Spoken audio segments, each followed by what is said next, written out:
It's Mo. It is October 9th. I have done a very bad job about updating you on the books that I've read so far this month.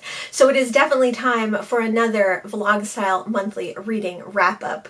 This is a series on my channel that I do every month where I recap the books that I've read. I tell you a little bit about them. I try to only speak for about 5 minutes, and I go through them ideally as closely as when I read the books as possible. A lot of times I don't go through them that close to the time, and this is one of those times. So I have read 3 books in October so far. The first book that I finished in October is a children's Bible by Lydia Millet. Now, the funny story about this physical version of a children's Bible is this is a book that I had heard about on booktube a while ago, and then recently I saw Books and Lala read this one and convinced myself that I wanted to read it even more than I already had.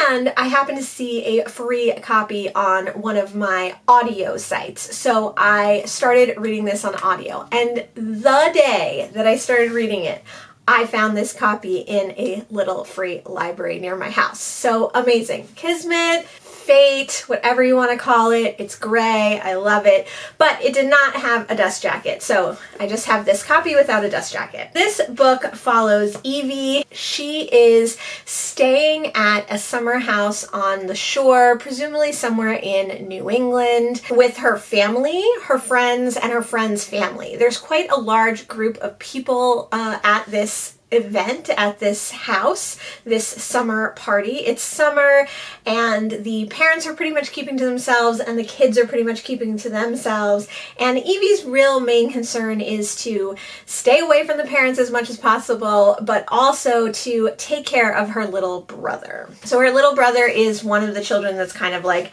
left to his own devices. She knows that he's a special and emotional young man, so she has to kind of take care of him. It's a little bit out of time, although everyone has cell phones. The parents are doing things like making out with each other, and they're obviously drinking a lot and doing drugs and doing things that most people wouldn't do out in the open on vacation with their children. It almost has like a 70s feel to it where the kids just kind of do their own thing. Some of the kids are younger, like 7, 8, and then most of the kids are in their mid-teens. The more that you read, the more intense the idea of the parents really not being any sort of parental force becomes, and the more bizarre the parents all having sex together and them just leaving their children kind of alone and not really talking about whatever situation has brought them all together becomes apparent. The more you end up interacting with people outside of this group of friends and family, and you realize that something is going on in the world. That's all I really want to say about the plot of this book, because this book is so weird and interesting and hard to describe, but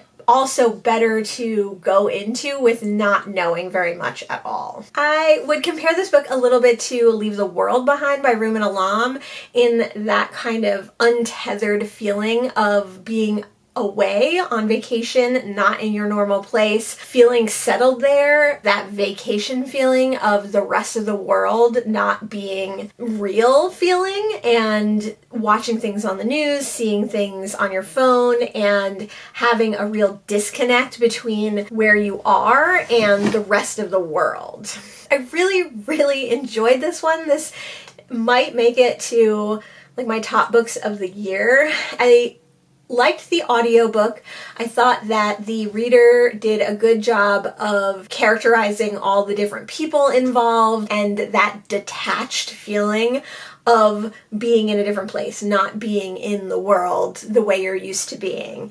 I also think that it was fun to have the actual book so that I could, just like I did with Ghost Bride last month, go through and find out where I am. I did even end up reading some of this book physically because I couldn't read the audio at the time, so I was able to carry this with me and read some of it. This book definitely had a creeping dread feeling, but because you felt so removed from some of the things that were going on, it didn't give me that feeling I hate, which is when you know something bad's gonna happen but you don't know what. That feeling was there, but that like dread feeling, that like creeping horror feeling didn't hit me in the same way. It didn't affect me in the same way. So I really enjoyed this one for that. I liked that there was a touch of like climate fiction in this. I liked that it was told from a child perspective but not a young child, because I don't really like young people perspectives in books generally. If you like weird books, if you like books that you're not sure what's going on, and because of who you are in the story, you're not going to know for a while, I think this one would be a great read for you. It's a little bit coming of age, but these people have a little bit already come of age. In a lot of ways, they've had to grow up a lot. It's an interesting look at how parents parent children and if that's good for them or not. So definitely highly recommend this one. I loved it. I'm excited to read it again, all physically, at some point in the near future. The next book that I finished in October was Drive Your Plow Over the Bones of the Dead by Olga Tokarczek. I buddy read this with Danielle from the channel Miss Danielle. I highly suggest you go and check out her channel and check out her Goodreads too. She does really nice, brief Goodreads reviews of most of the book. Drive Your Plow Over the Bones of the Dead is about a woman living in a remote Polish town on the border of the Czech Republic. This town is bleak, dark, wintry, and most of the inhabitants of the town leave the town during the winter and come back during the summer. So our main character, she's one of the few residents that stay year-round, and her job is to watch over the houses of the people who only come in the summer. She is getting older and she has a lot of ailments and picadillos that, although they sometimes hinder her in her job, she appreciates having that job and being kind of in this isolated environment because she is able to think and feel and do what she wants, when she wants, where she wants, how she wants.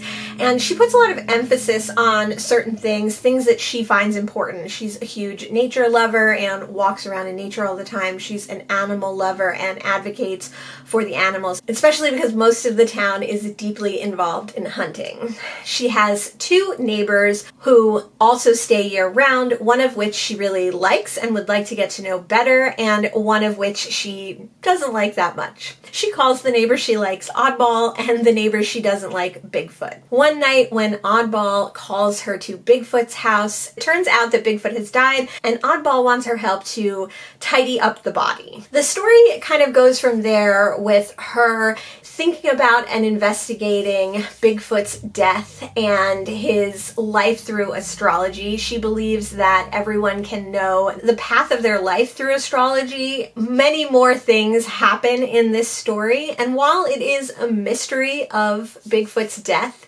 and the other events, it is mainly a story of our main character and really getting to know what she values in life and how she thinks about living, and spending time with her and in her mind to a certain extent what she deems important and what life should be like versus what it is. And I really like that about this book. I like that there was a mystery element, and the mystery element was in the foreground, but it wasn't the most vital part of this book.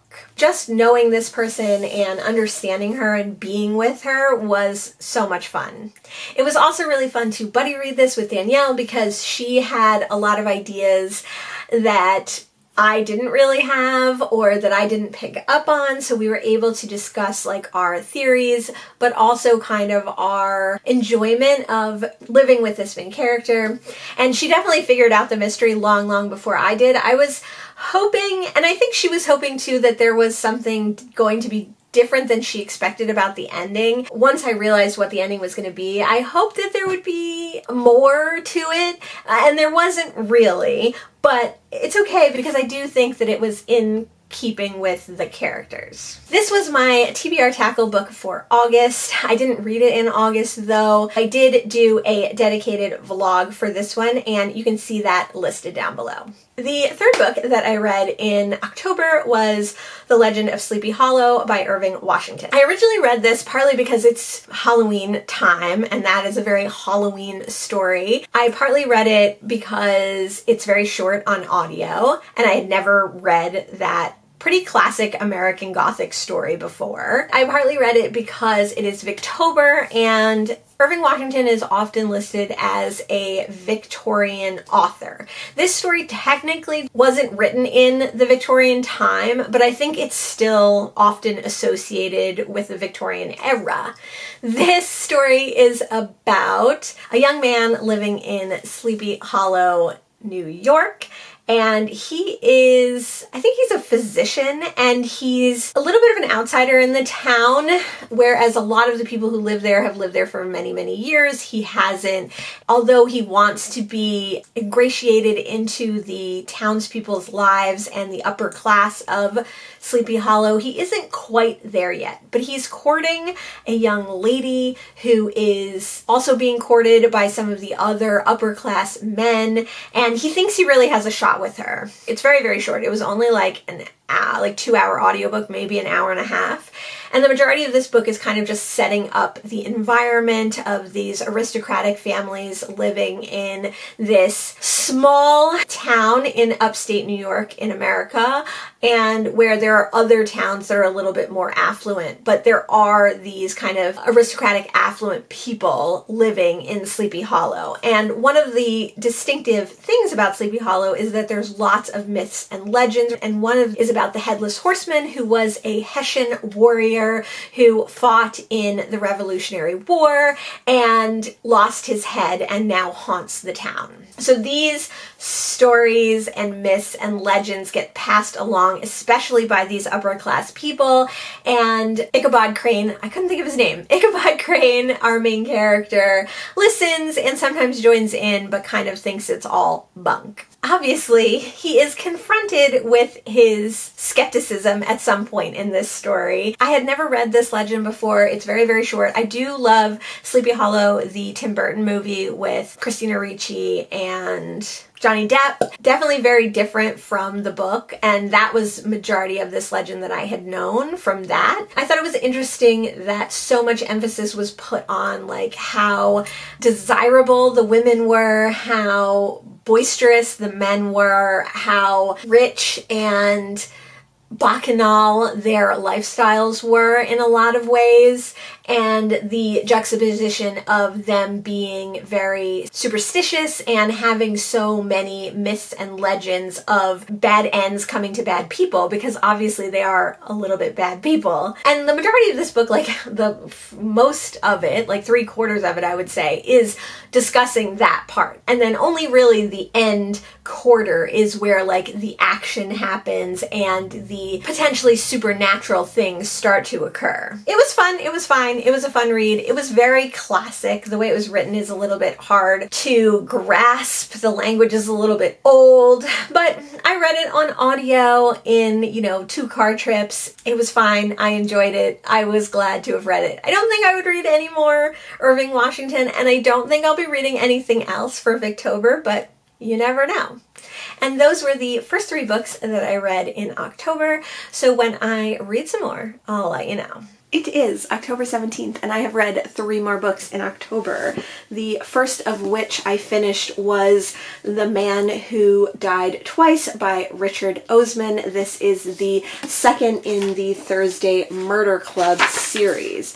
I read the first book in this series on audio, and I read it from December of 2021 to January of 2022. So the Thursday Murder Club was one of the first books that I finished in 2022, and the second in the series was the 100th book that I read in 2022.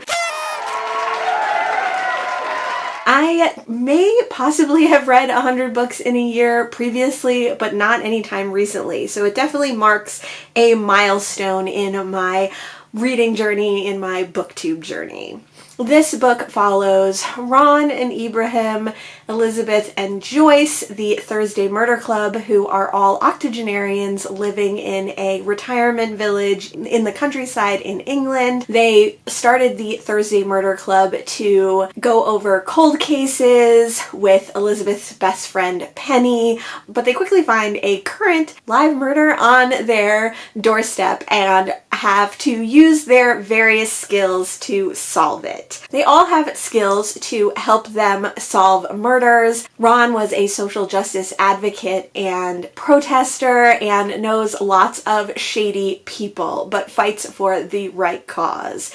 Ibrahim is a psychologist and therapist who looks at things analytically and has to know what people's motivations are. Joyce was a trauma nurse, and she has not only nursing skills, but people skills as well. And Elizabeth has a little bit of a shady background working for MI5. So these four friends are reveling in their highs from the first book and settling back into their lives after their adventures when Elizabeth gets a letter from a man who seemingly doesn't exist. This sets Elizabeth and Joyce, Ron and Ibrahim on a new adventure with new pitfalls, troubles, with more contact from the government, and of course Chris and Donna, their favorite local policemen, are involved as well. So this one was really fun. Even though I read the first book only in January, I don't remember a lot of the nitty-gritty of that book, but what I do remember is the character development, relationships between characters.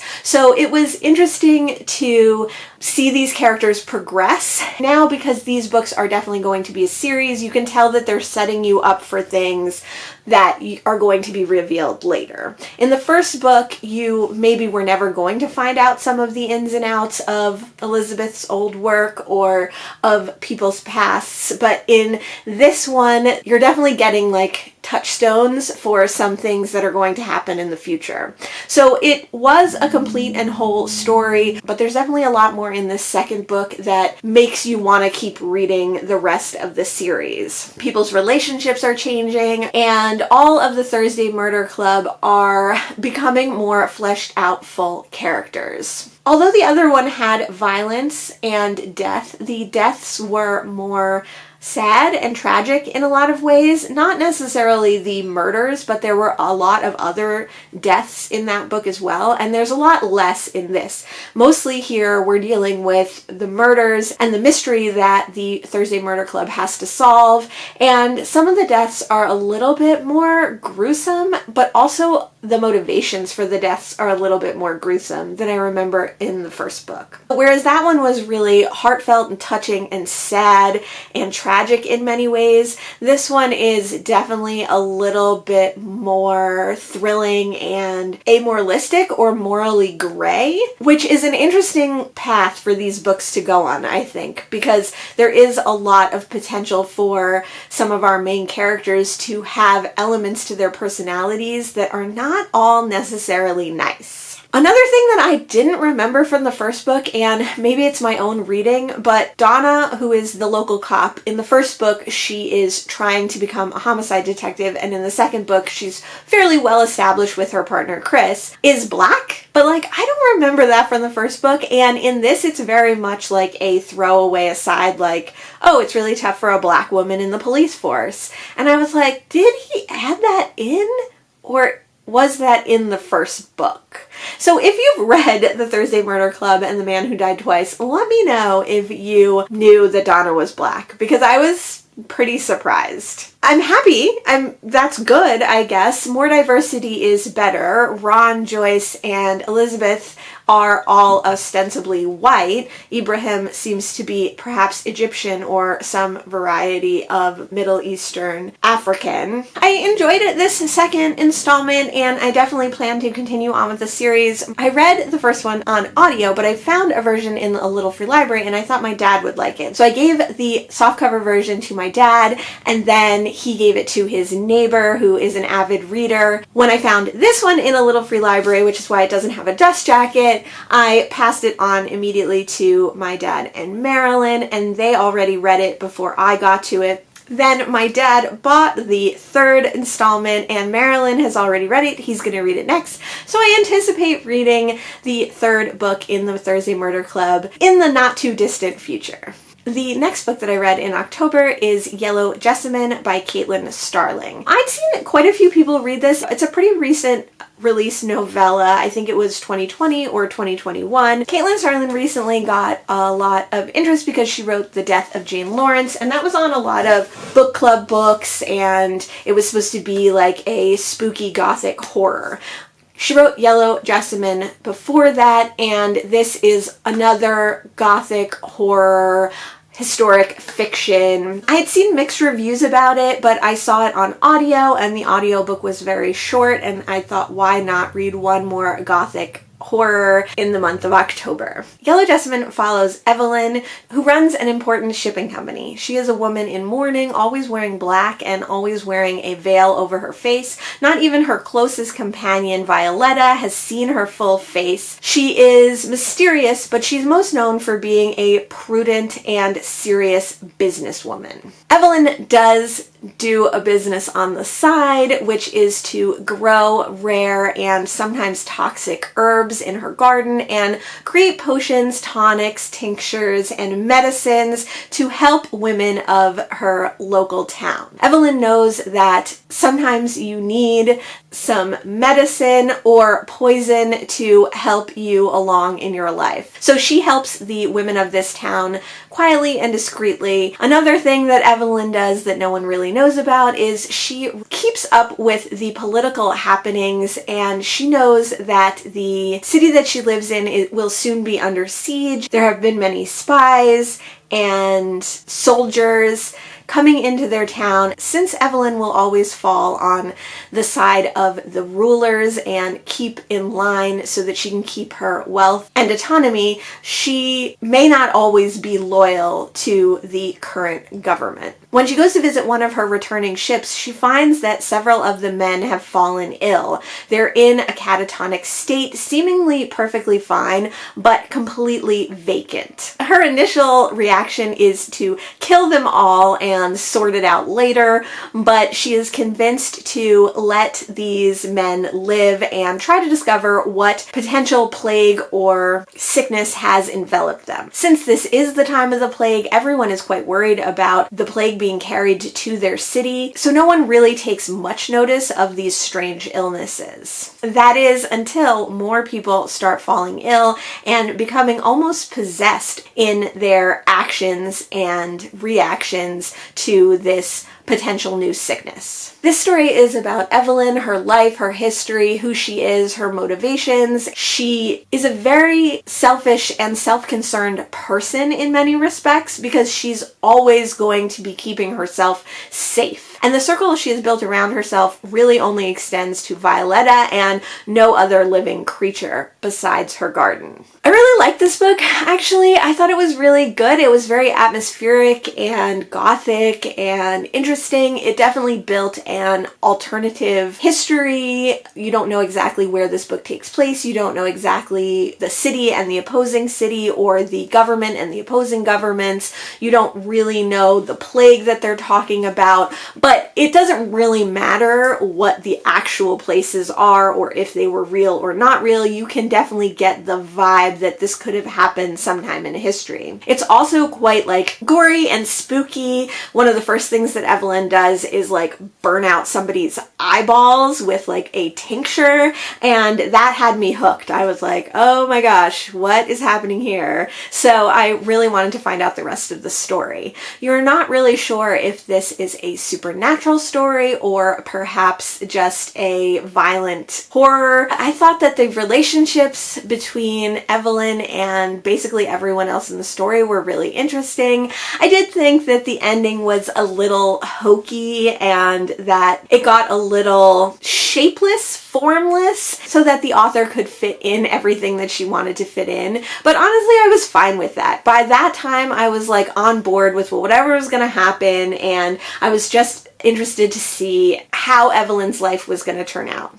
There was also some really sad moments in this because Evelyn is such an isolated character and because she holds herself apart from everyone. It's very hard for her to make connections. So you see her struggle with the connections that she's forced to keep her dealings under wraps, and then the relationships that she actually has formed but she doesn't realize are important to her. I would be interested in reading The Death of Jane Lawrence. I think that book is quite long, so that would be one that I would keep my eye out for on audio. I enjoyed the audio narrator of this, but I cannot remember who it was. But if you're looking for a short plant themed gothic horror, I would definitely check this one out. The next book that I read in October, I actually finished this morning, and that was The Haunted Lady by Mary Roberts Rinehart. This is the third Mary Roberts Rinehart I've read, and the second book in the Miss Pinkerton series that I've read. Now, Miss Pinkerton has a couple of short stories and 2 novels, so I've only read the 2 novels. And there's definitely things that happen in the short stories that probably explain from the first novel, Miss Pinkerton, to The Haunted Lady that I missed. So I'm going to keep my eyes out for the intervening short stories. There comes a point in every video that I have to sit in a different position because it's hard to sit on the floor. Anyway, The Haunted Lady follows the lead character of Miss Pinkerton, Hilda Adams. She is a nurse, but she also works for the police. She works closely with inspectors. A different inspector from Miss Pinkerton is in this novel. In this novel, she's working with Inspector Fuller. As usual, she is looking forward to some downtime. Her nursing job and her work with the police keep her busy and running all the time. So she is looking forward to a few days off, a bath, and to hang out with her little bird in her lovely little apartment. But fate has other plans, and Inspector Fuller calls her to go sit with a fairly rich and famous woman, Eliza Fairbanks. Eliza is quite old now, and she, as well as her granddaughter Jan, have contacted the police because Eliza is convinced that someone is trying to scare her to death. Eliza has been finding bats and rats in her room where no animal could have possibly got in under its own means. Hilda takes the case and she goes to live with the Fairbanks family, but only Jan and Eliza Fairbanks know that Hilda is really there not only as a nurse to tend to the old woman, but as a police informant to keep her eyes open and find out who is potentially trying to kill Eliza. Jan's mother also lives in the household, as well as Eliza's son and his wife, and there are a handful of servants.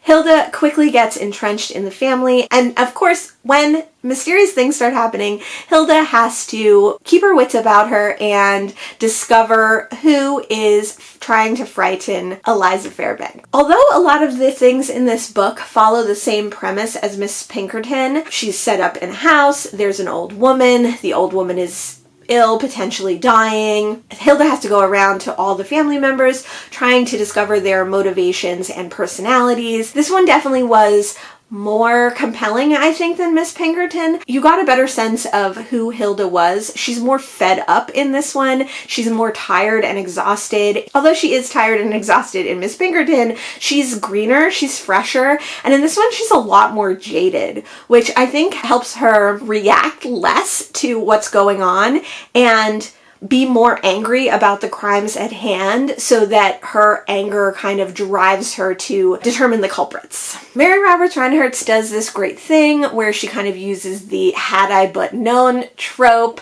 where she will definitely give you a lot of hints of what's happening before it actually happens, and then you have to wait to go back. Or she'll start a chapter with that was the day this happened, but then you have to look at the whole day within the chapter to find out what's going on. Whereas that could be annoying for some writers, she really has a great way of keeping you on the hook and keeping you wanting more. Usually I blow through her books really, really quickly because they are very compelling and you definitely want to know what's leading up to the crimes and what the crimes are going to be and what the solution of the crimes are going to be. I think something that Mary Roberts Rinehart does incredibly well is fully develop each character and give them their own nuanced personality and motivations both for the crimes and against the crimes. There's never anyone in her books that you're 100% sure are innocent. I read this one as a buddy read with Kevy from Say Kevy. We read 3 chapters a day for 9 days, and it was so fun to only read 3 chapters each day. It was really hard to not look ahead,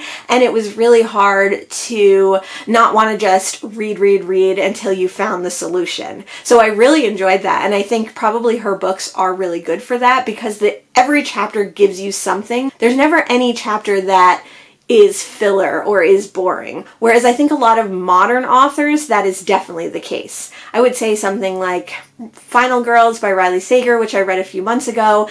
So many chapters had nothing really important to say, but every chapter in a Mary Roberts Rinehart has a clue. This one kept me guessing until the very end, and I definitely guessed the killer wrong.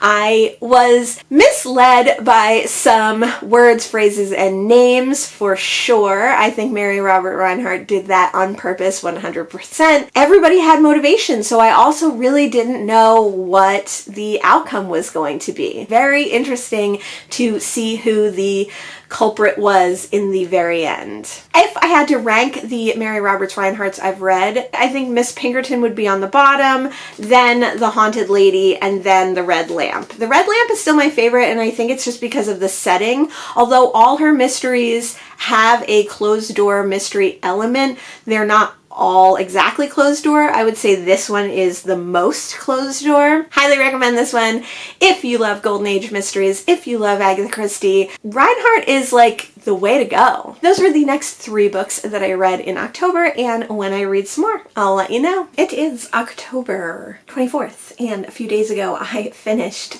another book in October. I finished The Haunting of Hill House by Shirley Jackson. This is the second Shirley Jackson that I've read this year, and the second Shirley Jackson that I've read in my entire life.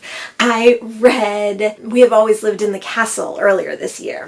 I was so happy to find this. I don't like that it has the Netflix sticker on it. It was someone's like school copy. I don't know where in school you would be learning this, but there's a couple of annotations in here, a couple of drawings, but other than that, I don't know how much this person actually got out of this book. This book is about Eleanor, who receives a letter from a doctor requesting her presence at Hill House. Hill House is proposed to be one of the most haunted places, and this Dr. Montague wants to bring a few people here for the summer and study the house, have them see what their observations are, record them, and write a paper on this haunted place. Eleanor has recently lost her mother. She's been living with her sister, and she sees this as a perfect opportunity to get away for the summer and to kind of restart her life, which has basically been on hold while she's taking care of her mom. When she gets to Hill House, immediately there are some strange feelings and some trepidations that Eleanor has, but as she meets the other people, Dr. Montague, Theo, and Luke, who are staying in the house for the summer, she really starts to feel like she made the right decision and came to the right place and might even find a place where she belongs. What Dr. Montague didn't tell everyone was that they were all brought here because strange things happened to them in their past, and they have maybe more potential to pick up on the haunting and spooky vibes of Hill House. Right away, Hill House is a totally interesting location. Dr. Montague describes the house as insane, not sane,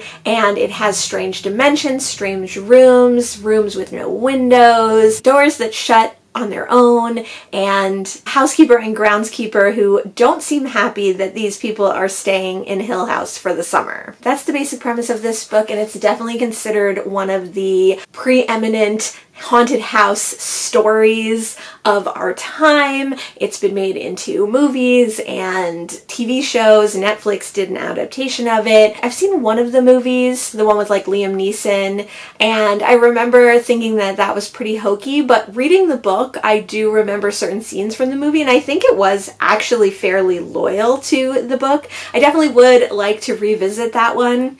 I don't know if I'd want to watch the Netflix adaptation because that does seem a lot more horrific and scary. And although this book is a horror book, and although it does have a lot of creepy, scary moments, it's so much more a psychological horror book, and it just fills you with a little bit of creeping dread and a feeling of uneasiness. That's something that I've noticed in Jackson's work, is that you're in these impossible situations, these totally bizarre surroundings, these experiences that are not right. There's something wrong with what is going on here. You feel it in this book, and you feel it in We Have Always Lived in the Castle. But the characters are acting like everything's normal, and so it really sets you as the reader off balance, because you really can't tell if everything is normal and you're getting just a glimpse into the otherworldliness of things,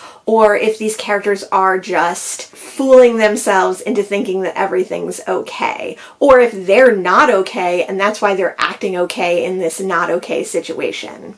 I think Eleanor is a really interesting character because you are inside of her head for a lot of the time, but you still very much feel that she's an unreliable narrator. And not in the way that modern books do it, where it's just that like she's depressed or she's an alcoholic. I really, really dislike the way modern books take on the idea of an unreliable narrator.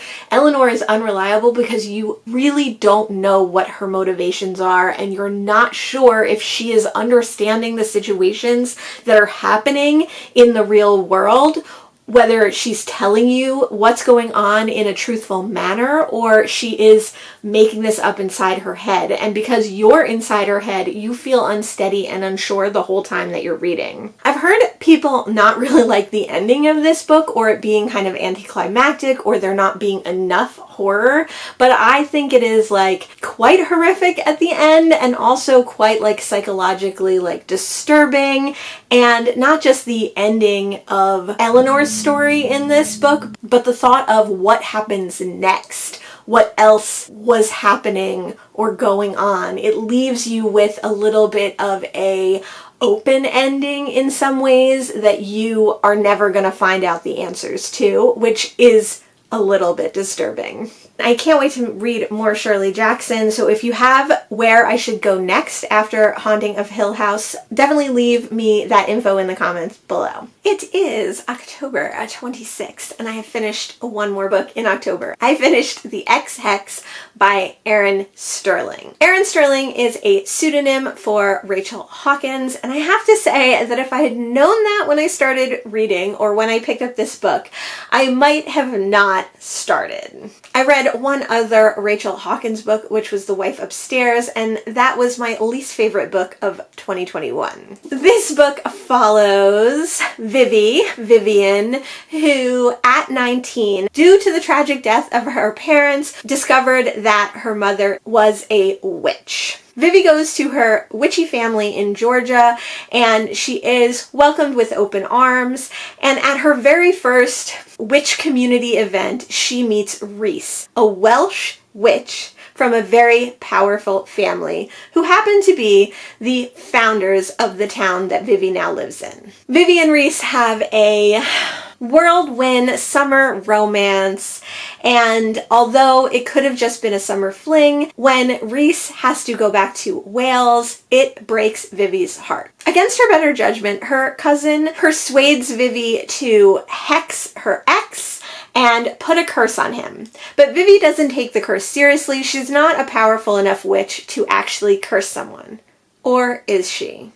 When we catch up with Vivi and Reese 9 years later, Reese is returning to the town his family founded to attend a Founder's Day and to revive the magic in the ley lines. We get to see that Vivi and Reese never really stopped thinking about each other, and maybe this time they're going to get a second chance at love. So this is like your most typical, most tropey, most lazy and half-assed romance that I've read so far.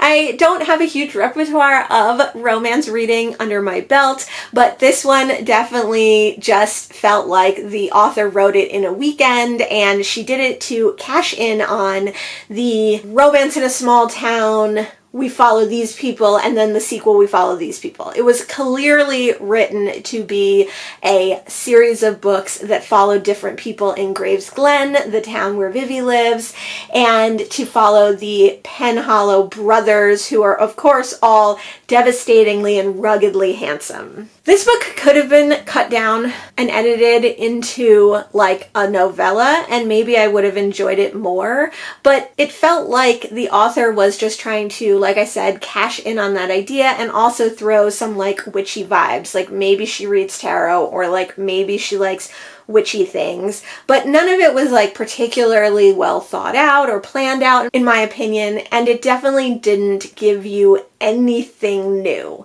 Nothing new or interesting or innovative. That's fine if a book is like well written, compelling, interesting, but even the font in this book, I mean, it looks like a middle grade book. The font is so big and the pages are so ridiculous. I think even just reducing the font to a normal size would have cut this book down by at least like 50 pages and maybe would have made it more palatable. Although I will say that the huge font made this a breeze to get through. I read it in just a few sessions. It wasn't good by any means, but I also didn't hate it. But I do think that Rachel Hawkins is just not the author for me. And I think that this kind of lazy attempt at a totally pat and trope-filled romance definitely displays that. I didn't hate it, but I just didn't like it that much either. One of the things that Hawkins/Sterling does in this that she did in the other book that I've read by her was like curse a ridiculous amount. Now, I curse a lot in real life. It's not the cursing that I have a problem with, but it feels so completely unnecessary and unnatural in her books, and overused and just gratuitous and repetitive that it really takes me out of the story a lot of the time. I didn't think there was very much chemistry between our two main characters. I liked the idea of them having fallen in love in their pasts as young people and then coming together as older people. Wondering if that connection was still going to be there. I thought that was kind of an interesting premise. I liked that there wasn't a huge amount of miscommunication in this, although there was a little bit in their past storyline and a little bit of non-communication in their current storyline. It wasn't that miscommunication that really drove the story. It might have affected their past storyline, but it didn't drive the story now. I would say this was a totally forgettable one, and definitely skip it unless you have some great love for this author or are some kind of completionist for these small town circle of friends all hooking up together romances. Yeah, this one wasn't my fave. And when I read some more in October, I'll let you know. It is October 30th, and I've finished 3 more books in October. I thought that I had updated you on the next book that I finished in October, which was Transcendent Kingdom by Yagyazi, but apparently I never did. This is a contemporary book that follows Gifty, who is a medical student / PhD candidate, and she is doing research with mice on addiction. She uses mice to see if addiction tendencies are something that can be subverted using different techniques of like opening the brain. Different procedures on the brain could help people with serious addictions. She is of Guyanese American descent, and her mother lives in the American South. And one day while she is in her studies in San Francisco, her mother's pastor calls her to let her know that her mother is not doing well, and Gifty immediately tells the pastor to send her mother to her. This story is all about Gifty kind of going over her childhood, her upbringing, her relationship with her mother, her relationship with her father, who left to go back to Ghana when she was very, very young, and they have since become estranged, to talk about her brother who died when he was still a teenager. And it's told in this very memoirish sort of way. It's told a little bit in the future, a little bit in the past. You get snippets of Gifty's journals when she was young. You get her reminiscing about time. Throughout it, she is never sharing 100% of any story, but they're all interwoven together, and it feels extremely realistic and genuine, and spans the entirety of Gifty's life, basically from before she was born and stories that she heard about her family when she was young, to the current time now, where the roles of parenthood have become a little bit reversed, and she is now taking care of her mother as her mother is ill. So this book is all about addiction, it's all about depression, about nature versus nurture, and body and brain chemicals. Even though there's quite a bit of science in it, it's told in a very simple way. There is a lot of science done to the mice that Gifty uses in her research, and although I think the author does a good job of illustrating how careful and respectful Gifty is, it is still animal testing, and it is still pretty disgusting and gruesome, and if you are squeamish about that kind of thing or against that kind of thing, this might not be the best book for you, because those passages are peppered throughout the entire book. Transcendent Kingdom was my TBR Tackle read for October. I was happy to get it in TBR Tackle because I found it to be an extremely intimidating book. I am super glad that I read it, and I did find her writing extremely compelling and interesting. I read this book on audio, and it was read by Bonnie Turpin, so that definitely didn't hurt, because Bonnie Turpin is an amazing audiobook reader, and she does all the accents and all the different voices. She really keeps you attached to the characters with the way that she reads them. So I would highly recommend the audiobook for this. And I did really enjoy the book. It was fast-paced, compelling, interesting. I liked the way that the story was woven throughout time. Like I said, it felt very realistic, almost like a memoir. It's been more than a week since I've read it, and honestly I don't remember like a huge amount of it. It didn't make a huge impact on me, and I don't know if this is one that I'll remember intensely over time. There was definitely nothing wrong with it, and I definitely enjoyed it a great deal, but like it didn't affect me the way some of the other books that I've read in October have affected me. And that could be because I've read so many good books in October. I would add this to the pile of good books that I've read. If you've read Homegoing, which is Ghazi's other work, please let me know how the two compared, or if you would recommend that for me, even though I'm not much of a historical fiction person. The next book that I finished in October was In My Dreams I Hold a Knife by Ashley Winstead.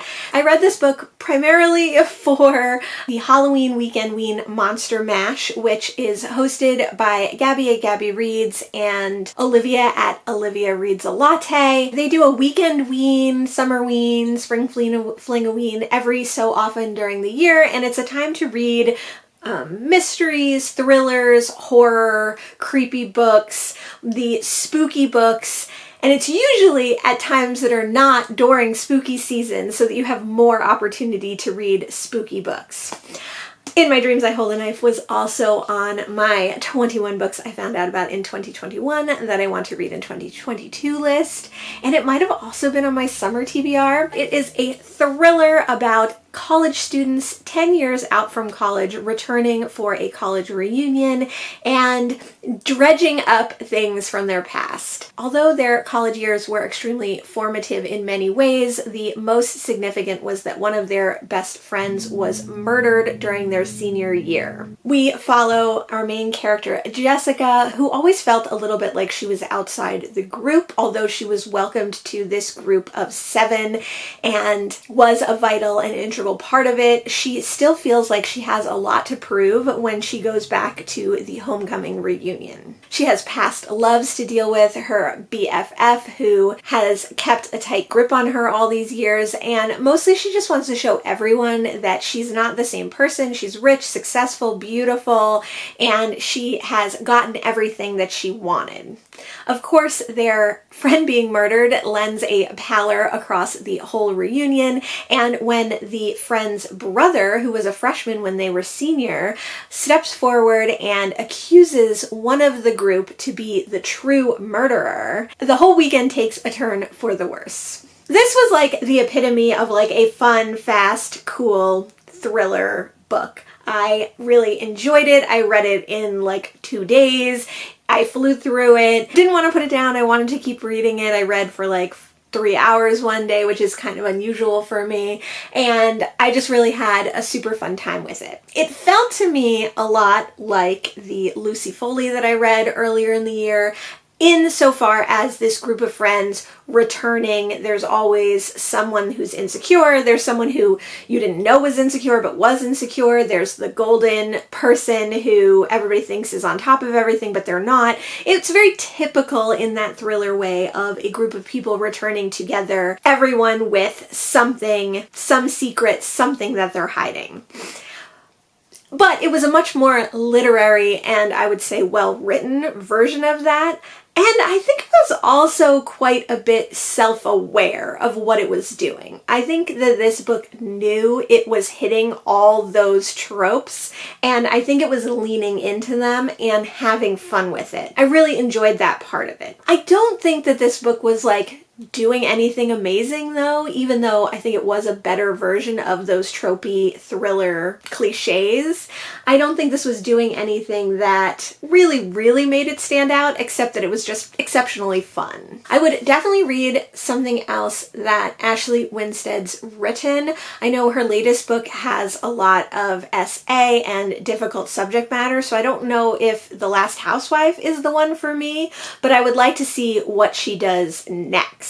I would say that I did pretty much guess the ending of this. I knew pretty much the people who were going to be more guilty than others, even though, again, everyone in this book has secrets. I would definitely highly recommend this as a super fun, fast, silly thriller. And I think if you like people like Lucy Foley and that kind of fast-paced, tropey thriller adventure, I would definitely go with this one. The next book that I finished in October, I actually finished this morning, and that was Things Have Gotten Worse Since We Last Spoke by Eric LaRocca. This is a epistolary novella, very short at 112 pages, and it is all written in emails and instant messages from two women who have met on a chat group in the year 2000. Agnes and Zoe meet when Agnes is selling a vintage apple peeler and Zoe is interested in purchasing it.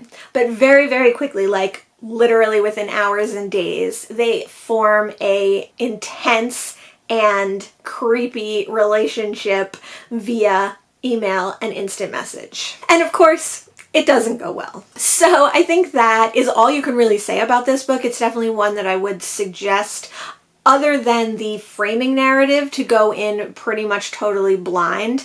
I would say that if you're not a fan of epistolary novels in this form and lack of character development that they kind of inevitably will have, then I wouldn't read this one. But if you are into that and you want some horror with some really disgusting passages and really gross animal violence and other weird violence, then I guess I would pick this one up.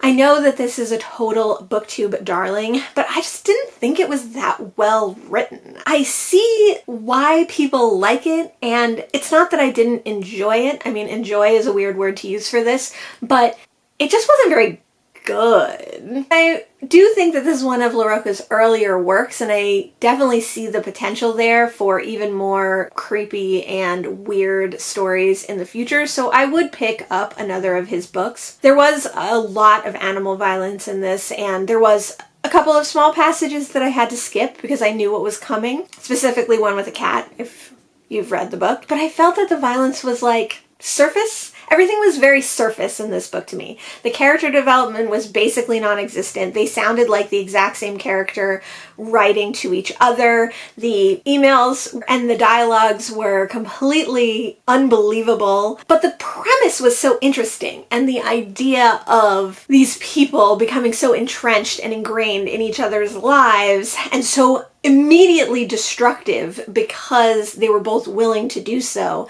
was a really interesting idea. It also definitely felt very nostalgic for me, remembering the early days of the internet and instant messaging and how no one really understood the dangers or repercussions that were not only potentially there, but like very likely. So that I thought was also an interesting angle on this. And by using an outdated mode of communication, LaRocca was able to make leaps that you wouldn't be able to do if you were talking on the phone or even if you were text messaging. Potential, really huge. Execution, fairly poor.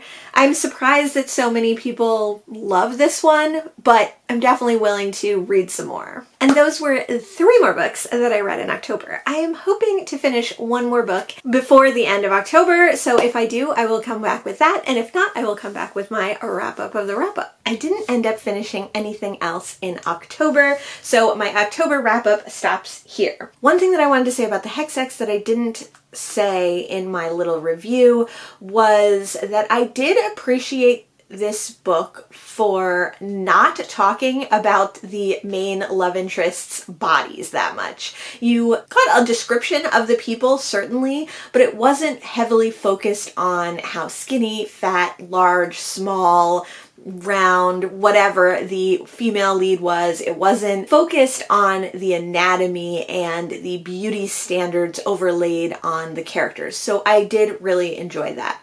I would also say that one reason that this book suffered was that I read it right after Haunting of Hill House, which was freaking amazing. So any book after this would probably be a little lackluster, although I think the Hexex is actually lackluster. I just wanted to add those 2 comments in. So I read quite a few spooky books this month. I read books about hauntings. I read a witch book. I read some murders.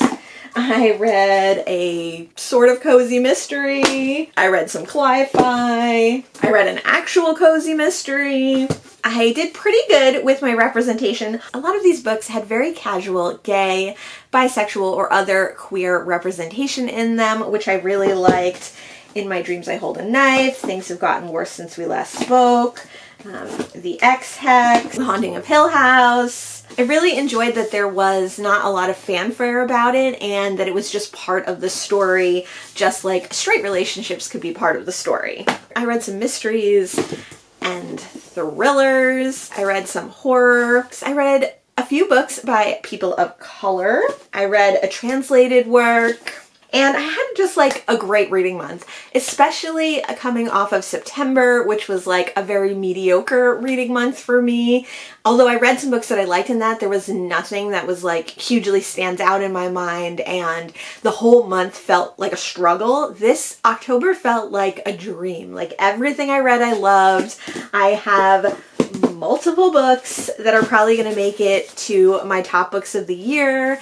I participated in quite a bunch of fun readathons and other things. I just had such a great time in October. Super happy with that reading month. Due maybe to the high that I'm coming off of in October, my November reading month is also going super well, so I'm excited about that. Let me know if you read any of the books that I read here. What book out of all these books would you most like to read? Thanks so much for joining me today. I'll see you in the next one. Bye!